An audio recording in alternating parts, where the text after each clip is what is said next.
Welcome back to Kettlebells and Cocktails. I'm your host, John, back with my bestie, Nikki. Nikki, how are you? I'm good tonight. How are you doing? I'm good. I just had a bone broth. I did too. Did you? Oh my God. Which one did you have? The chicken ginger turmeric. Oh, I had the beef truffle rosemary one. Mm, You some, are saving my skin right am now I? with your food recommendations. Yeah, Wow, you look at really me. are. You are. I don't like, I'm partway. I'm like 1.5 weeks into a nutrition challenge that I'm like 80% hitting for real, Mm, which is better than anything I've done in the last 2.5 years. And it's because of your bone broth and your air fryer chicken recipe. nice. Well, I had food poisoning over the weekends. If you ever want to lose Oh, shitty. those last two pesky pounds, I can tell you exactly how to do it, but it ain't pretty.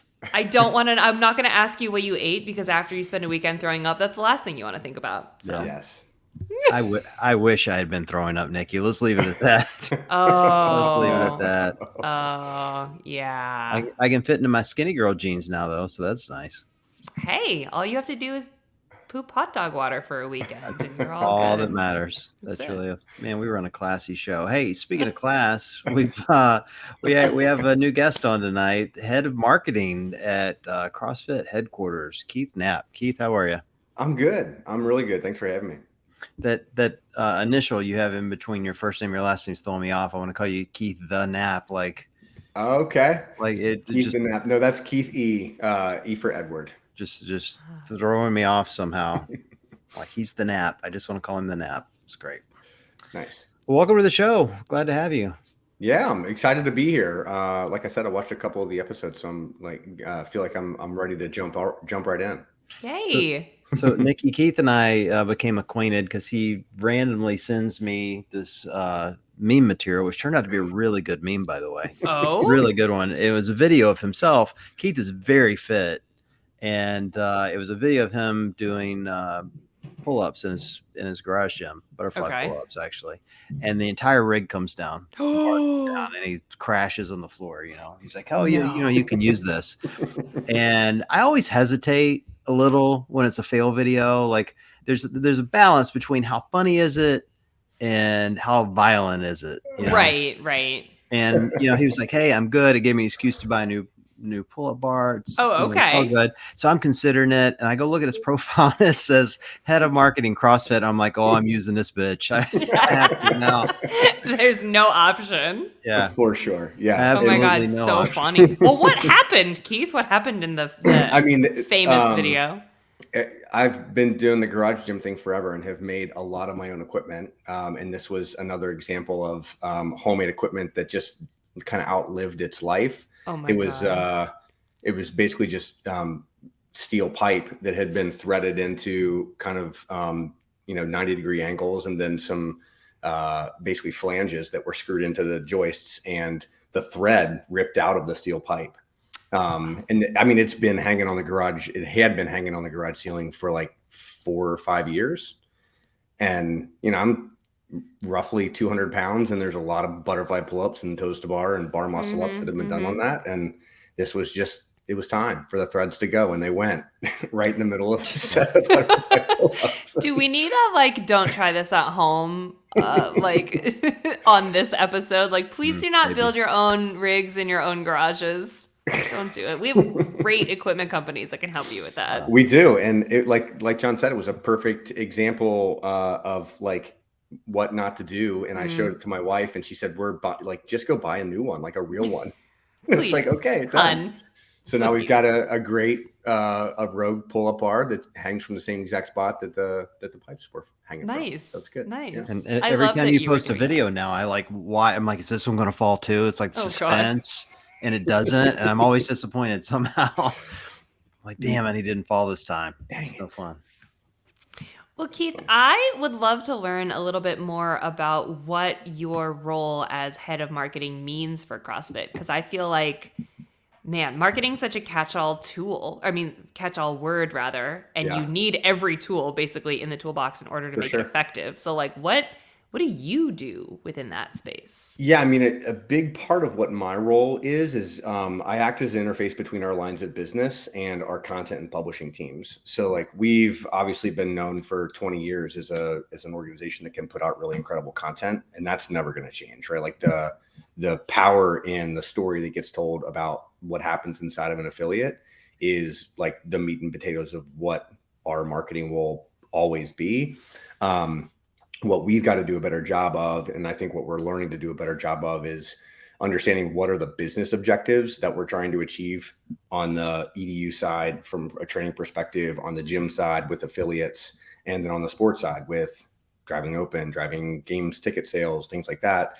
Understanding what those objectives are and how we can leverage the storytelling to help achieve those objectives. So I'm kind of playing a middle, kind of a quarterback role to some extent, like understanding what the business needs and how can we use the content in our publishing tool through all of our channels to help deliver against those business objectives.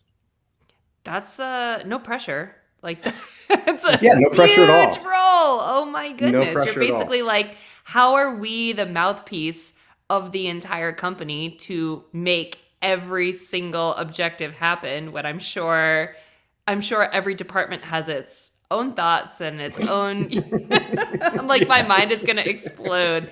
They're basically like, make people come to us through every channel. Thanks, bye. And it started out like that. I think in some instances, like it was because I think this is no. I mean, there's nothing new about what I'm going to say, but like the word marketing just didn't get used at CrossFit for a long time. And in some cases, it was like kind of considered a thing that you shouldn't use. And, you know, I mean, Glassman said that himself in a lot of instances in conversations about like how to grow affiliates. Like the real thing you should do is just chase excellence. You don't really need marketing. If you're trying to lean into marketing, maybe you're not building the right product. And I am offended at that, sir. Yeah. And so it was like some of that is maybe true. Like product in a lot of ways, like will drive great word of mouth, which will drive great, traffic in the doors and then great retention. But there's also like plenty of room to do great storytelling and to make sure that the storytelling you're doing is connected to what you want the business to do from a growth perspective. And just like clearing the air when I first got into the role. I started like the week before the games last year. And so like when I first got in, it was like, who's this marketing guy? Like we don't do marketing. What's going on here? And so there was like some, terms and definitions that had to be clarified and some just what is a KPI? Exactly. What are we doing here? Right? Objective. What does that mean? Yeah, right. And so, once we got kind of the framework, built for what it was we were trying to achieve, everyone was like, oh, now I get it. And so we're building, now we're in the process. There's a couple people on my team that are in the process of taking kind of what we did when we first came in was we said, all right, let's go all the way to the top. What are the objectives? Right. And now that we've got a pretty clear understanding as to what those big objectives are, like the big problems we have to solve, we're taking like another step down. So what are the initiatives that are going to help us get there? And like, what are the plans to drive those specific initiatives forward? So now that we're in that spot, we're geting a lot more questions like, well, what's the creative execution going to look like? And what are the tactics that we're going to use? And so now that we're getting into that space, it's like, okay, now there's another like opportunity to do some education through the rest of the company. Like, all right, here's the tools we might use, and here's the approach we might take. But like, let us handle it. Our job still is to make sure that you guys are getting what you need. So there's definitely still some of that like process to establish and some familiarity build. For sure. I think that CrossFit, like you said, has always done such a great job explaining, the stories within the affiliates or, the like big extreme stories of like the man who's 105 years old and still CrossFitting, or the person who has lost 700 pounds via CrossFit. Like I love those big stories, but I also love the recent campaign, the Magic of CrossFit campaign, because I felt like it did a really nice job telling those big inspiring stories and also telling the little stories, like the Yeah. little wins and the daily wins. And I felt like that was the first time in a long time. And obviously, like, we all know the history of everything that's happened within the marketing space at CrossFit. So it's, Yeah. it's been a rebuilding season, so to speak, for a little Mm-hmm. while. And the craziness of the world over the last 3 years obviously has not helped and made that easier. But I For feel sure. like that was the first time in a little while that I've seen a campaign that I was like, holy shit, like, this speaks to everyone. Like, it is inspiring and magical without being overwhelming or intimidating, because sometimes Yeah. only telling the big stories doesn't necessarily get the breadth across of all the ways that we can touch people's lives. And For you sure. don't want to get too far away by being like too inspiring or too like, I could never do that. So Yeah.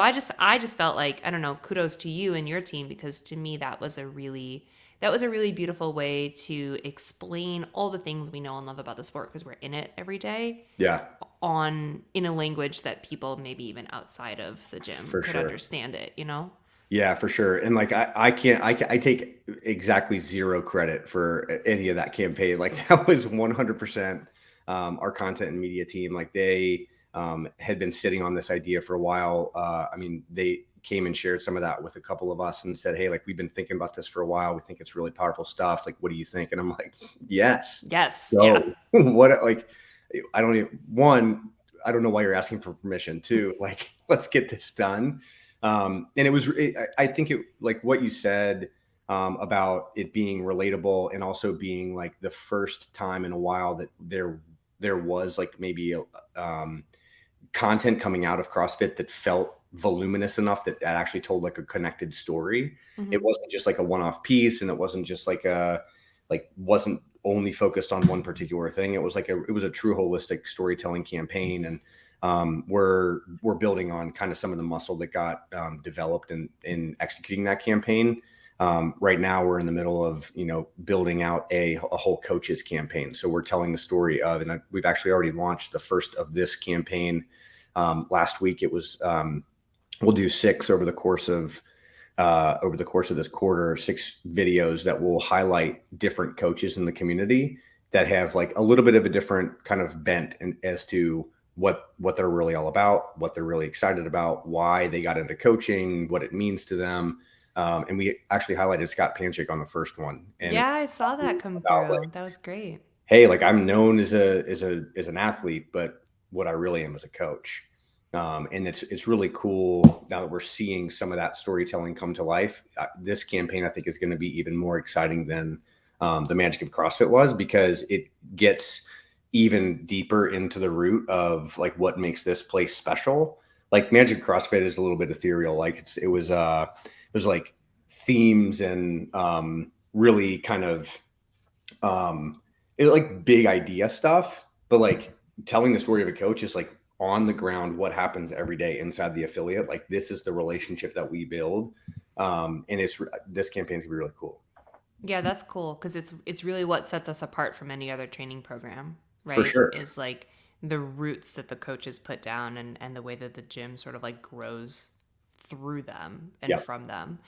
So this is content that like we've seen it because we follow CrossFit on Instagram and on YouTube. We subscribe, and I get the emails. I got the Scott Panchik email to lead into the campaign. I thought it was great. What are you guys doing to get those messages outside of just the CrossFit ecosystem? Because that's the hard part, right? Is like acquisition of new people and new For leads and sure. new people stepping into the box every day because they saw something somewhere that wasn't Yep. a subscription on YouTube.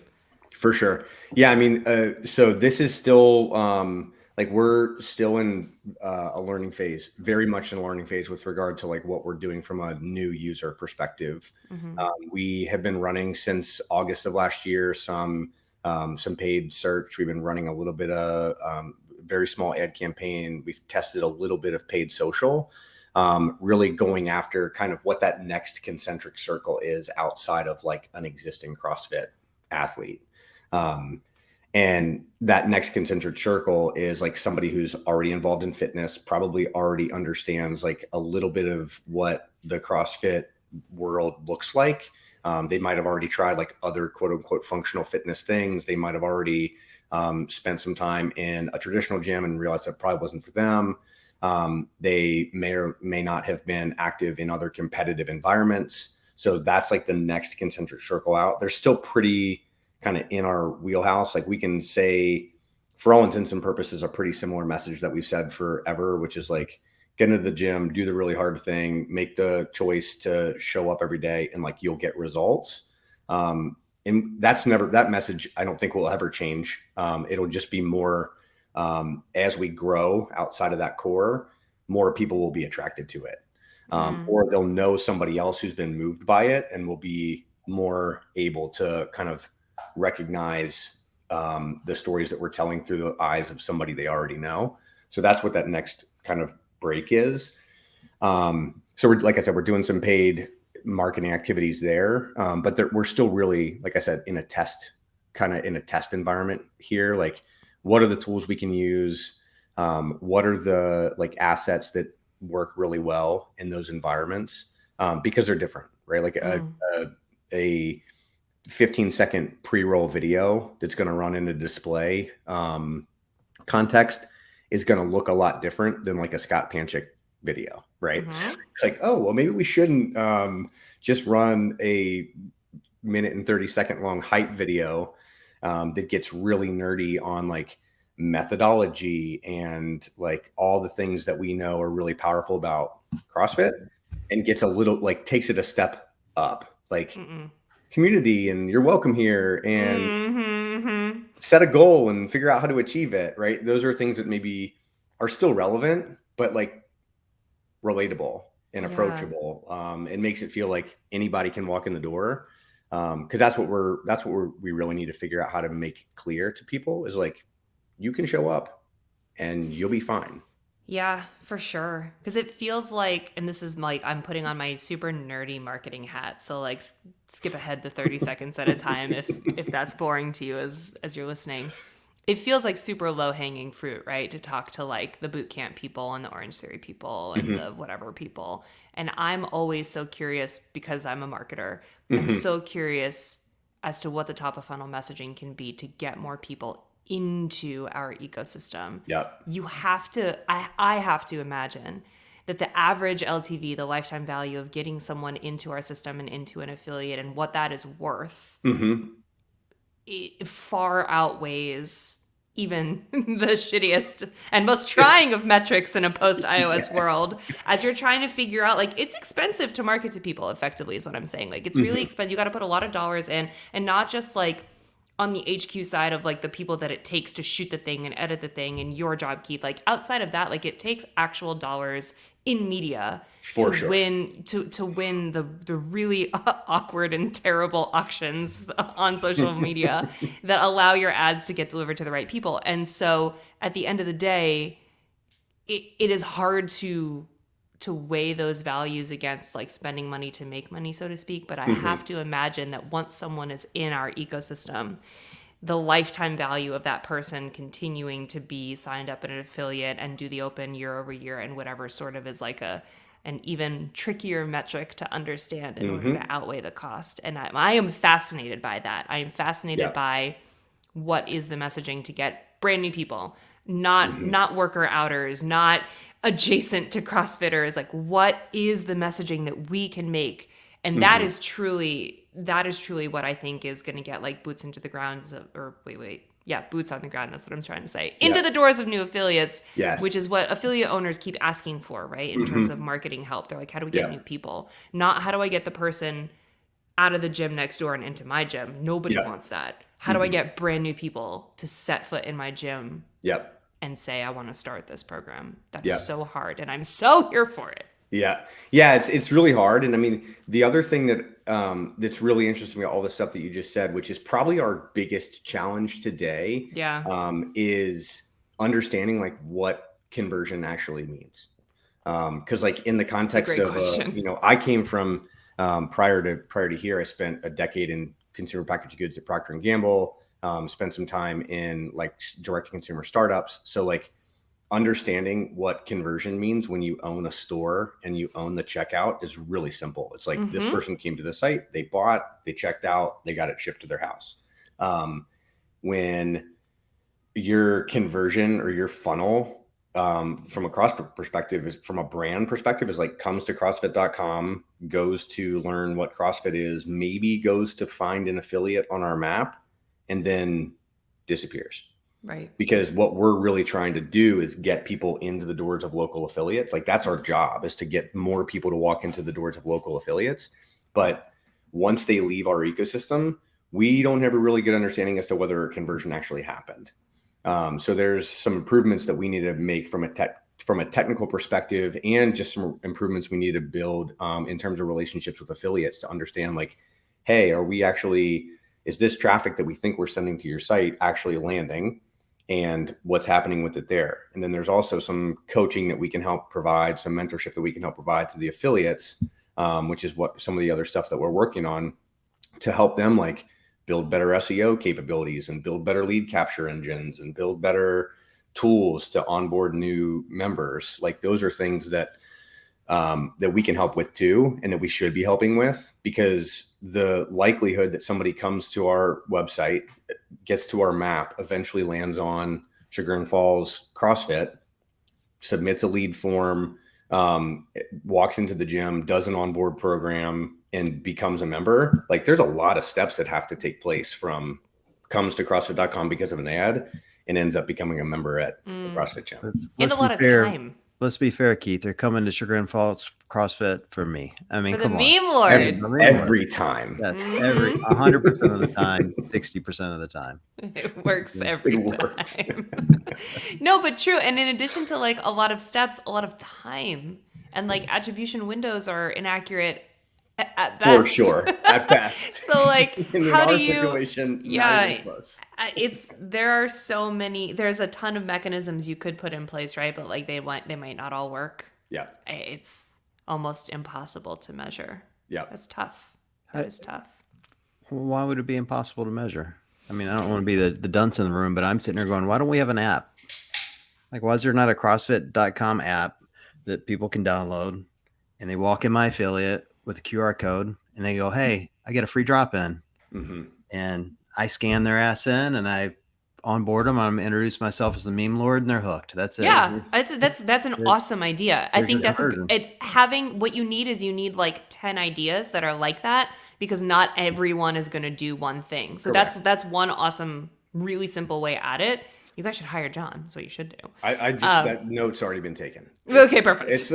TM, actually, trademarked by John. That idea is now going to cost you $1 million. There you go. But that's what you need, is you need one thing. But then you have, how many over 65 people who aren't super techie all the time, who maybe saw a commercial like on Facebook, which the younger demo is no longer on, and they don't know how to download an app, but they just they happen to live 3 blocks from a gym and they walk in there, and how do you know you've captured that person? So you just need 10 avenues. You need gyms to have their own surveys for incoming people, but then you need the gyms to actually record that data and send it back to you, and then you need to I don't know, bring all those different avenues and numbers together in some sort of monthly or quarterly report that probably makes Keith's head explode. And then you need to weigh that against the money you've already spent last quarter to be like, well, was it worth it? Because we're sort of already on track to spend that again. And if it wasn't worth it, it's my balls on the line. Yeah. And that's how marketing works, everyone. For sure. No, Thank you for coming to my TED Talk. And the other thing this is something that Don has been really great about, is like we're at the end of the day, CrossFit's in a lot of ways still a very small company.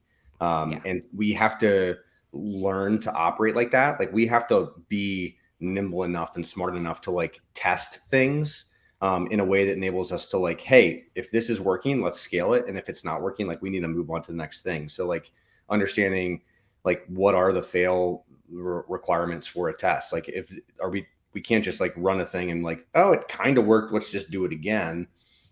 We need to be able to run that test. If it didn't work, we need to have them be able to go execute against the next idea. And we're building some of that muscle still too. And that's all, again, new stuff. Yeah. How much are you guys marketing for growth, and how much are you marketing for internal growth? As the banker in me is always you got 3 million people that are super fans, and you have to sell to them. You have to.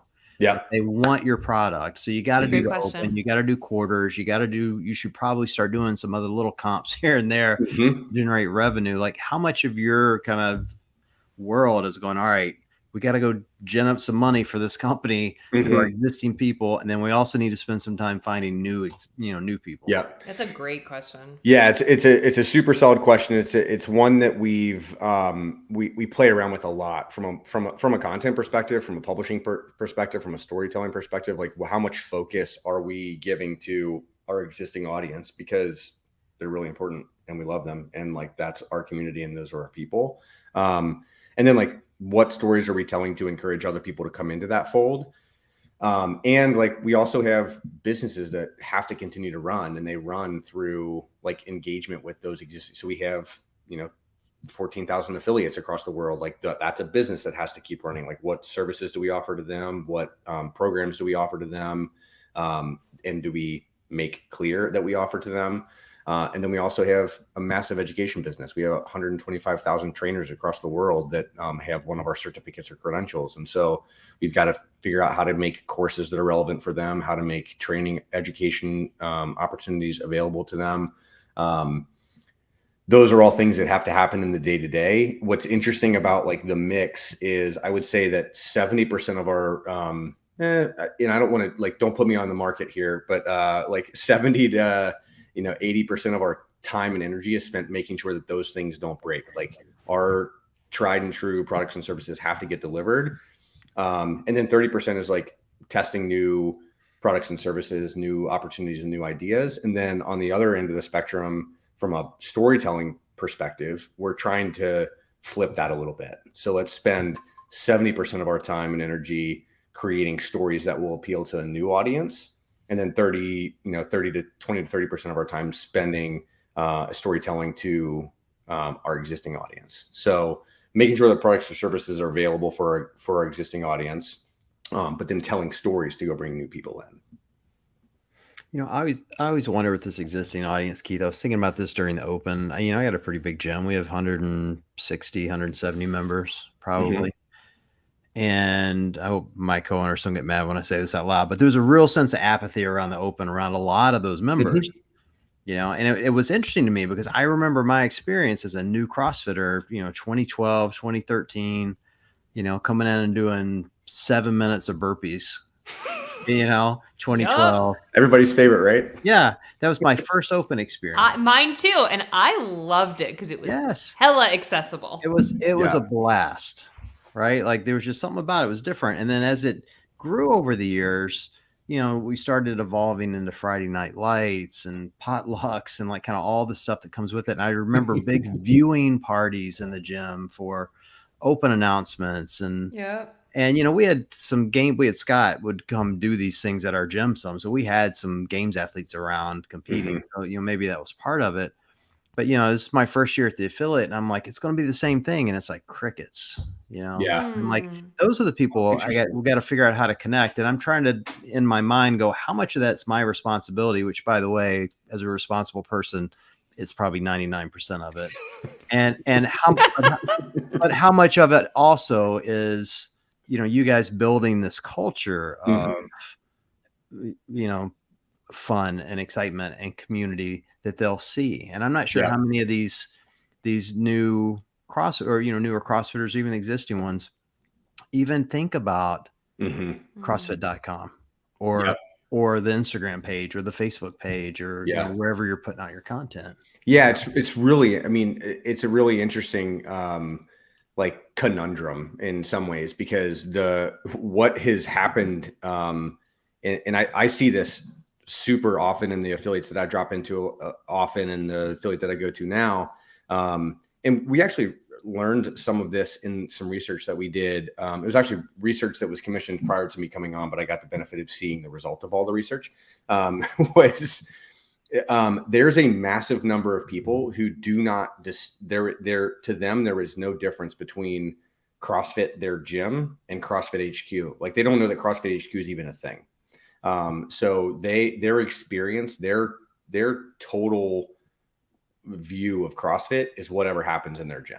Yeah. And that I think has been exacerbated and further enabled by the fact that every single CrossFit gym is its own brand in a lot of Yeah, ways. 100%. And they have their own Instagram channel. They have their own coaches. They have their own influencers. They have their own communities. And like, if I walk into a gym, this actually like strikes home for me because when I first started this role, I would tell like folks in our ecosystem, like that we are around and we spend time with, oh yeah, I started a job with CrossFit HQ, and they're like, oh yeah, the one down the street.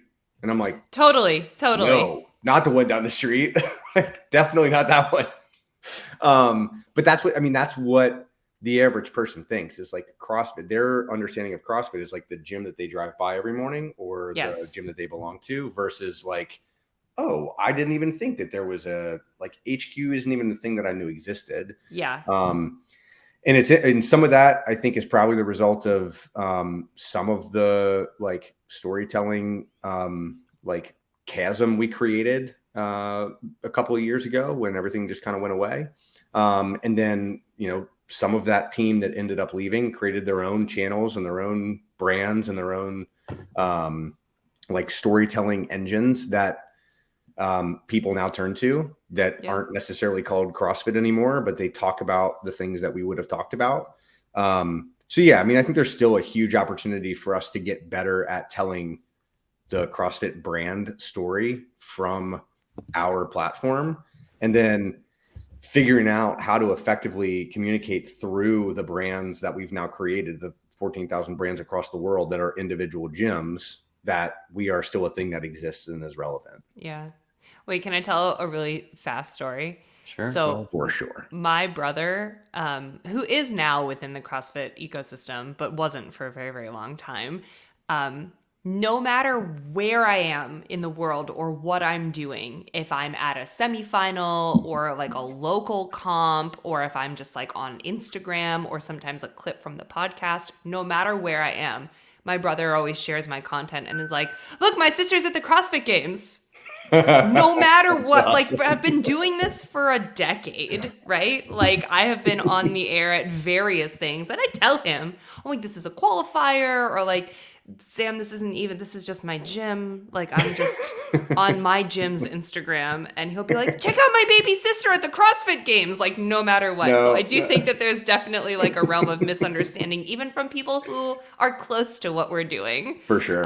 It's hard to separate what's what. Well, here's a proof point of why I believe the stats you guys are getting are completely true, Keith. And then I'm going to tell a Greg Glassman story. So I'm going to say this out loud so I don't get sued. This is an opinion and best of my recollection. Right? Litigious audience. Yeah, I get all the lawyers can suck it.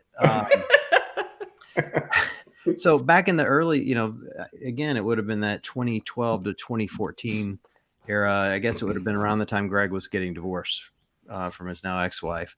And I remember my coaches coming in talking about this of CrossFit maybe getting purchased, and I forget who his ex-wife was trying to do this takeover of CrossFit, and they're like fighting over CrossFit was basically it.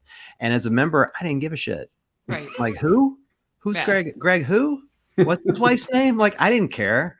All I cared about was whether I could kip for handstand push-ups and how many pads would I have to use. Like, that's all I cared about. Right. How bloody are my hands going to be today? Yeah. And I'm convinced that's what the everyday person, that's all they care about. Yeah. They like, we used to even have the CrossFit Journal, and best day of your life could go into the comment section and post your time and then bitch somebody out for cheating. Like, and you don't even get to do that anymore. So they really don't care. They just want to go get their sweat on and then go deal with life's problems. Like, that's you're right. But I think that there are ways to get people to feel something about a brand without necessarily giving two shits about it. Like, this is a really tired example, but I'm going to say it anyway. Like, when Nike does something, everybody knows, everybody has a feeling about what that means to them. And it's usually, for the most part, like a big, like, oh, of course Nike did that because they're great. Or like, of course Nike put that out because they can. Like, of course they whatever. And that's like that's something that takes so long and it takes so much effort that even if you're not, I don't care who was hired or fired or did something there, like it doesn't affect my life on a daily basis. But when the brand makes a move, when they do something, I know what that means by the name of that brand, and it evokes some sort of feeling in me because of how I view the overall brand. And that, I think, is what is important for you guys to keep building. Sounds like you're really on your way to figuring out what that strategy is, but like I feel like that is the bigger ladder to the top versus like giving a shit about what happens on CrossFit.com, so to speak. Right. You know what I mean? Well, but write this down, Keith. I'm telling you right now. I've said this forever. Somebody needs to listen to me. It's $1 million idea. This is gold. Bring back the CrossFit Journal and put He's right. everybody He's got a notebook. put everybody else out of business. I've said this forever. He has said this is a long the time. fact that Morning Chalk Up exists is CrossFit's fault. For sure. It absolutely is. The journal should tell every CrossFit story you can imagine. Morning Chalk Up should be so late to that story, people will be deleting that from their email. They'll unfollow on Instagram. And I love, Joe, if you're listening, I love you, bro. Like, We I'm love not you, trying to put Joe. you out of business.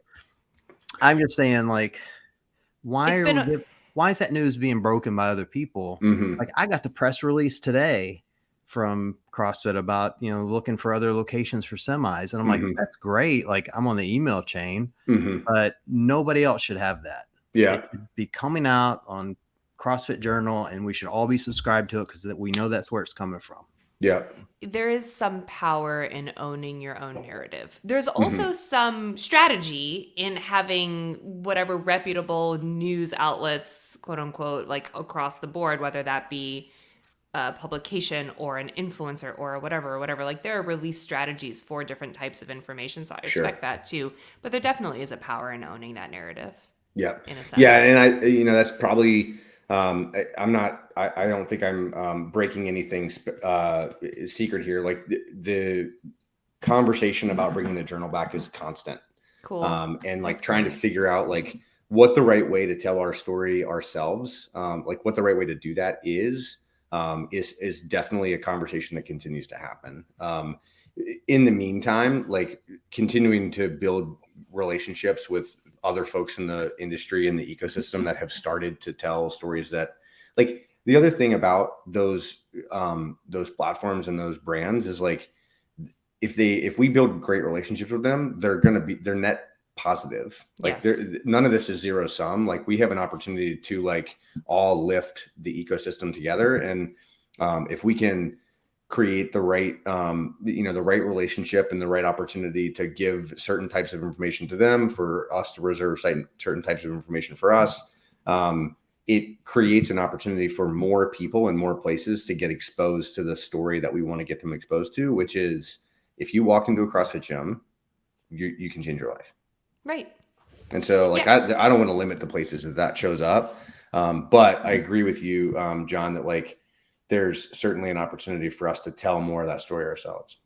And also, like, news was effectively created to become a watchdog of the people in power and of society, right? Former journalist here. Hi, how are you? So, like, it is necessary. And whenever you're doing something right, you're going to have people out there to keep you in check. And that can be a really great thing. And it can be a really great thing to hear contrarian opinions. And, it sucks because the internet is a hot garbage fire, and like people can't just be respectful, disagree, but be respectful and like have conversation and like push back on things, and other people be like, oh, that's a good point, maybe I'll change what I'm doing because of what you said.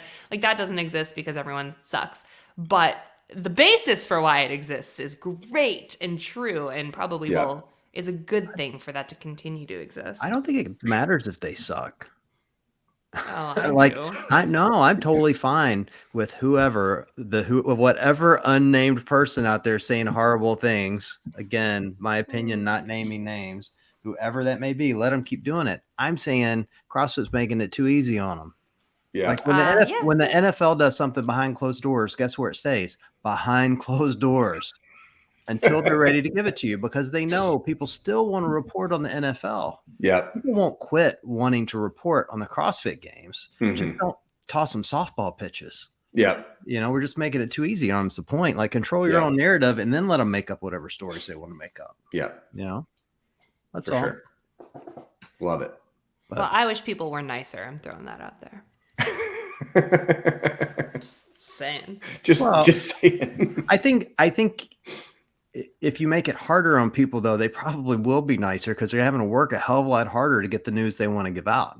Mhm. Or Some when, people will never be nicer. well, maybe, I don't know. Like I don't care if people are nice or not. It doesn't matter to me anymore. I mean, I guess it used to, but not as much as it did. I always think that the positive stuff will shine. Like the beautiful parts of our community are what resonate with people. Mhm. Like it really is. Like the things that do best within CrossFit are always the positive space. That's why you always see so many great stories about the adaptive athletes. Like Mhm. again, no offense here, Keith, but it's been kind of like a tough season for the adaptives this year. Like a lot Mhm. of hurt feelings, a lot of weird stuff there. But man, like the inspirational stories that continue to come out of that Yep. are unreal. And that's why, like, it's a beautiful story. They're beautiful people. Mhm. Positivity always shines, and the relatability of our sport always shines. So Yep. I don't think it doesn't matter how many crab apples you put into this. Like Mhm. the Well, community's always gonna rise to the top. I think what's really interesting is like even we'll quote unquote crab apple, like even in that space, like the stories that they tell that are the really positive ones are the ones that do the best anyway. right? True. Like that's the and those folks like remaining unnamed, like they still have the same love for the like the positive side of this community. And I part of the reason that they yell from the sidelines as loud as they do is because they want to see positive things happen, and the only way they can figure out how to get that story heard is to use the voice that they've been given. And like more power to them for creating whatever platform they have to find whatever like thread they can figure out how to pull on to like make that positive story come to light. Because that's I think at the end of the day, like that's what they're all trying to get done anyway, is tell like figure out how to uncover the positive story. I feel like the way they go about that sometimes maybe isn't awesome, but like the really good stuff still bubbles to the top, and it's all the same positive stories that happen inside the affiliates. I would like to say we're not talking about anyone specifically. No, For we're not sure. I'm no one talking about specifically. just the internet. Like just in my mind, it's really like the way that things are received now on the internet and on Mhm. social media. That's really where the thought came from initially to me. Is it's like Yeah, hard to have civil discussion, but for sure. even like assholes having discussion is still necessary in the ecosystem of all the things that we're trying to build here. And so I'm in a weird way glad it exists.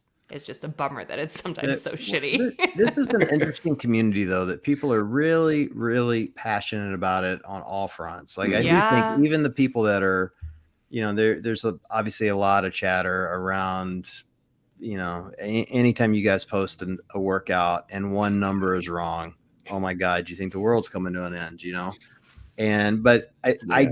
I truthfully believe that's at least out of a good place of saying, hey, we want perfection. Like Mhm. CrossFit's about getting better and improving and being the best version of yourself. And why do you guys keep screwing this up? And so I Yeah. get that, I think that's one of the kind of the fun parts of our community is there's so many people who are just so blindly passionate about it. They won't even consider any of fitness methodology. Those are the people you're marketing to. Yeah, That's where your money is. That's Yeah. what pays for this stuff. for sure. For sure. Go get that money, Keith. Come on, man. Let's Go figure get it that out. bread. Go get the bread. Come on. Hey, Reebok's figured it out. They brought back the Nano 2s. They just like, screw it. We're just going to go old school, hurt everybody's feet again and make some money. Hey, Nano 2s were legit. Okay. Yeah, if you don't like your arches, they're great. No. Nano 8s were really where it's at. Just throwing that out there.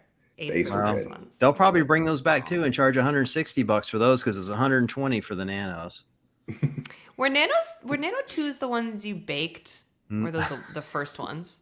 I think those the first ones. The first ones. I baked my Oli lifters. Did you? That's how you know I'm old. Keith, My what shoes are you wearing these days? What are you wearing?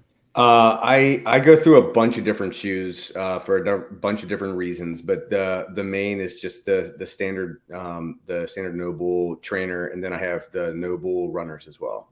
We had Ari Hurst on here a couple weeks ago, and I asked her what she was wearing, and she acted like I had just asked her for the code to the front door to get into HQ or something. Like she couldn't say anything but Noble. I'm like, man, calm down. Like I get it. You guys all wear Noble. It's fine. We do like our Noble, but like who didn't grow up in this space that also doesn't have a love for one of the nanos? Oh yeah, for sure. Like we got to be honest. Have you tried the Runner Pluses yet? I haven't tried those. I haven't tried the Runner Pluses. I ran cross country and track in college. I've always been a minimalist runner, so I like running in kind of more of a minimalist shoe. So the runners, like the plain runners, the mesh runners, are the ones that I run in now, are just awesome. Yeah, they're super light, ones that I run super airy. And I have always been a really durable runner. So like I think I might have been listening to the Ari episode where you talked about you wanted to try those because you are dealing with like some shin splints or something. Yes. Yeah. I need a really cushy. I've needed a cushy shoe ever since I trained. You might actually try a Postage shoe. What does that mean? Do you know what a Postage shoe is? No. So this is the old runner nerd in me coming out and spent several years in a specialty running shoe store doing gait analysis. Okay. But a Postage shoe is like, you're not going to find it at Noble. You're probably not going to find it in a fitness shoe. You'll find it in a true running shoe. But like, if you look at the inside of the shoe, so I'll show, like, this is a really bad example of my Birkenstock sandal. So the inside of the shoe right here, there'll be a dual density foam, and it's usually colored like dark gray or a different color to show that this is posted. And so what that does is when you run, your foot is naturally going to pronate like this. And with people who overpronate, their foot's going to go in before it gets to the toe. And what that does is it puts stress on the inside, basically the inside of your leg. And that's what creates those basically, I mean, shin splints are essentially like very, very, very tiny microfractures. Totally. Yeah. And that tension on the bone when your foot is rolling in is what creates that. So if you can create a posting, which will slow that roll, like slow your roll. It will allow you to roll off the toe as opposed to rolling off the inside of your foot first before you get to your toe. I bought awesome running shoes at a specialty running store here in Rhode Island, and I ran the high rocks in them. Oh, nice. And I have been feeling really, really good in those. But they are just like so cushy and so weird, and all the foams are colored with different whatever. So it sounds like I have. You probably have you probably have the thing. Yeah. Yeah, probably have the thing, and it's been helpful because I do really like the mesh Noble runners that I have, but only for workouts just that wearing. have like 400s in them or something like that. Right. I can't really. If I'm gonna go out on a run, I need like a cushy as hell foam running shoe. Yeah. And I did this High Rocks thing, and I had to do the same thing. I had to go buy running shoes, and I've literally not bought a pair of running shoes in over a decade. Mm-hmm. Everything in my closet is CrossFit shoes. So I call my coach who runs a lot. She's like, go buy these New Balance 1080 version 12. You'll love them. Fresh foams. And so I go to the store and I got my little list.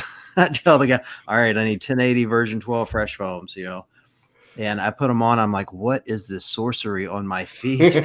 They feel like pillows. I don't understand this. Running shoes are a different beast, especially when you spend like most of your life in, I mean, for all intents and purposes, like our fitness shoes or our CrossFit shoes are like, they're bricks. Yes. Yeah. And that's the way they're designed. They're supposed to be like super stable. They're not supposed to be cushy because your foot needs to be on the ground. Like nobody wants to be doing high rep thrusters in a shoe that's going to just be tipping all over the place. Yeah, no. Like, that's just recipe for not good things. Fun fact, I used to do all the marketing for New Balance running. And now we've come full circle with all of our discussions tonight. Awesome. That's amazing. Yeah. Wish you could have gotten me a free pair because those things were expensive. And I know it, right? Oh my God! So the reason why I went to go buy those new running shoes a few months ago is because we were doing high rocks and I was running more, and I was still running in the shoes we got at the Under Armour Summit.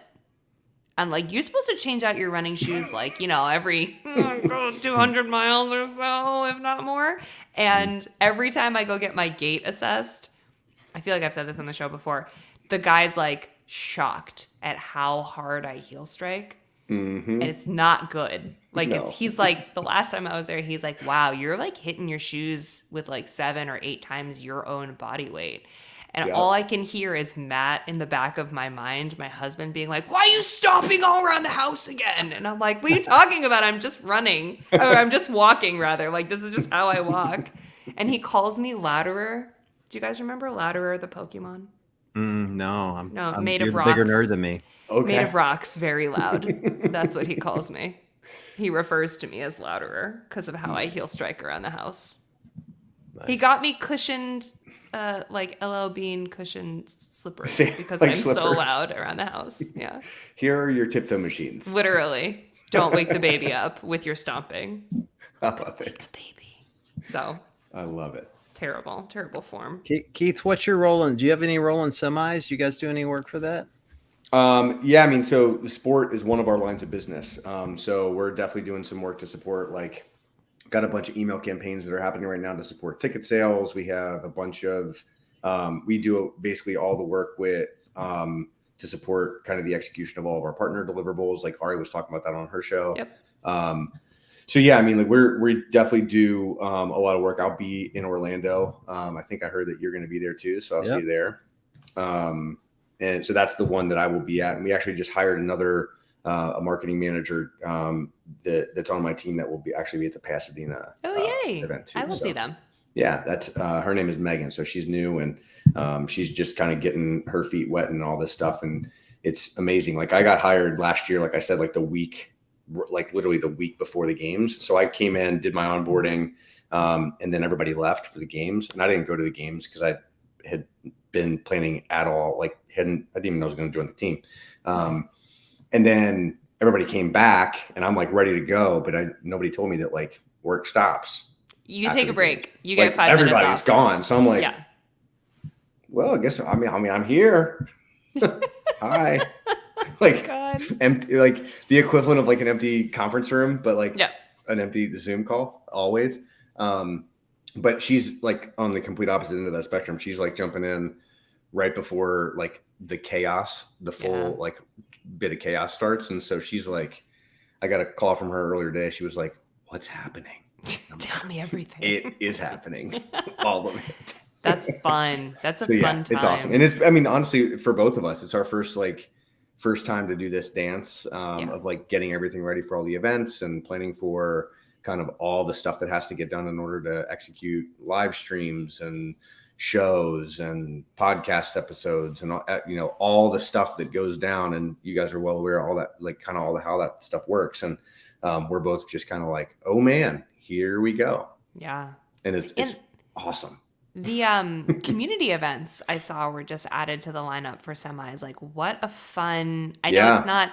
I don't want to like call it a marketing tool, but it totally is. Like, it's another way to get the message to people. Like, now you can participate and sweeten the deal, so to speak. Yeah, and those events are going to be cool. Like the semifinal throwdown is going to be really cool because it's going to give folks an opportunity to like go out on the competition floor on the same live field of play that the athletes were on and test a version of the exact same workout that they did. Right, so it's like. We don't know what those workouts are going to be yet, but like we'll have an opportunity to like step onto the same field of play and like use the same implements that the athletes were using and go through the same structure of the workout, have some judges available to kind of say like, no, you got to make sure you get all the way down on that squat or whatever it happens to be. And I think it'd be really cool. Like at the games forever, there's always been like opportunities for people to do workouts, but never really on the field of play. And this is going to be, I think, a new opportunity for people to engage in kind of that sport in a little bit different way. So, dude, another thing I've said forever, you should be turning semis and the games to some degree into like minor league baseball. You ever go to minor league and they do like dizzy bat race? Like the beauty of these events is everyone in the stands is always dressed like they're ready to work out. So what's keeping you guys in between workouts going? We need 2 people from the stands to come sign a liability and do max rep pull-ups. They do that. They do that sometimes. Like the MCs will pull people down for like, one like max push-up contest or something like that. They totally do that in a sense. But you're right that like everybody dresses for the event. Like some like team is going to be like, our person didn't show up. You in the crowd, we need you down here. Like everyone's ready to go.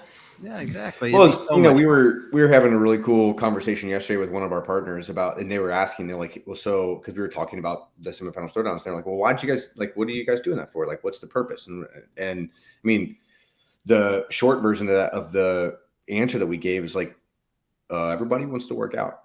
Like, why wouldn't we give it a chance to do it? Like, people in this community are a little bit weird and that they like to suffer. So like, why wouldn't we let them jump on board and have at it? Right. So yeah, it's cool. Love it. Big fun. Well, if I'm there, I'm not doing max rep pull-ups, so don't call me out of the audience. I'm going to be drinking or hanging out. You're going to do both. You're going to be hammered doing max rep pull-ups. 100%. Ooh, wow. It's even worse. I have not been drinking at all for like the last 6 weeks. Like me none. either for 8 days. My liver is untrained, so if that happened, I would puke. Like my liver. It is back. It comes back. It's like riding a bike, John. It comes back. My liver's like an 18-year-old liver, though. Like, at this point. No, there's nothing stronger than an 18-year-old liver. It it's regenerates the opposite. itself. It's like a virgin again. It's terrible. Reborn. It is. It's the only organ that, repairs itself. So we can retrain that. Yeah, well, we'll see. We shall see. Regardless, I'm not going out there and doing max rep pull-ups or air bike or any of that shit. I'm just watching fitness. That's all I care about. Yeah, I mean, same. Gonna be fun stuff. Well, it will be fun. Well, I won't be getting down to Cincinnati to see anytime soon, Keith. Nikki, I didn't even when you say that at the top of the show, he lives in Cincinnati, so we worked out together last time I went down to see Meg, and but she's done with school for the semester, so she'll be home Saturday. So I'm not going to see you to the fall. I guess I got to come all the way up to Cleveland then. Yeah, you could come to Sugar and Falls and hang out with us. I might have to give it a shot. I mean, the weather's getting ready to turn around enough that like Cleveland becomes awesome. Yeah, I mean, becomes awesome. Cleveland's. I mean, look, there is nothing okay about Cleveland when it's cold. Yeah, well, I know you're right. Cleveland sucks. Fact. It's fun in the summer though, and we have a lot of great stuff going on. We have some really awesome adaptive athlete classes happening right now. We got Murph coming up. We got a lot of fun stuff. It's gonna be good. Love it. You're always welcome, anytime. Awesome. So good stuff. Otherwise, I'll come back down to Cincinnati, let you kick my ass and work out again. There you go. Good plan. We went to Zach Watt's gym, which is CrossFit Illuminate, and Zach's a very good coach, and he programmed this terrible workout.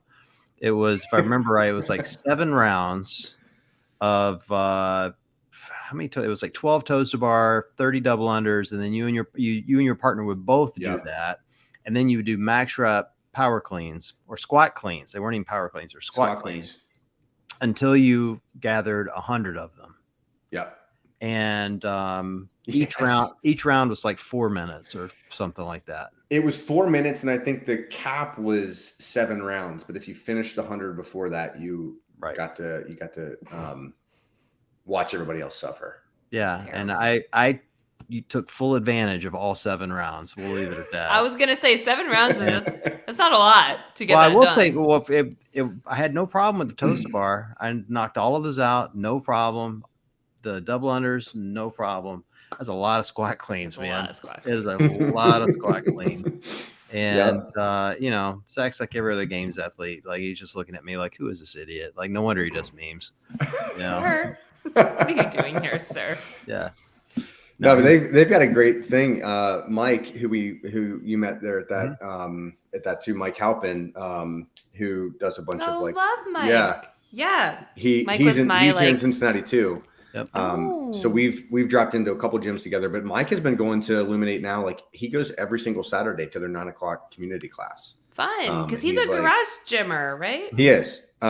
Which is how he and I kind of originally connected. We were like, hey, we're both doing this thing. Like, what program are you doing? What program are we doing? Yeah. So we did a squat program together over the winter. And so, yeah, we're kind of just dropping in wherever we can and having a good time with that. So, but yeah, he's like, dude, I've been going every Saturday. It's awesome. And I'm like, yeah, it is. Mike was my eyes and ears at Wadapalooza. Oh, nice. Yeah. That's right. He told me that. Yeah. He told me that he was like stage manager or something, right? He's the best. It was so helpful. And he's like also just like a crazy good stats guy, kind of like a Chad. So that was also super helpful to have as a resource. Yep. There you go. All right. Well, this has been fun, guys. Yeah. Absolutely. Loved it. Let's all go to bed. Separately. It's like 10 o'clock. We're all going separately. It is bedtime. Yeah. All right. Awesome. Well, thank you guys so much. I'll see you in Orlando for sure. Yeah, we're only like 3 weeks away. I know. Man, that's wait. And Nikki, I'll just see you soon. Either way. Yeah, So, likewise. all right. Awesome. Well, for everyone listening, we appreciate you guys joining this evening, and we'll chat with you guys soon. Thank you, guys.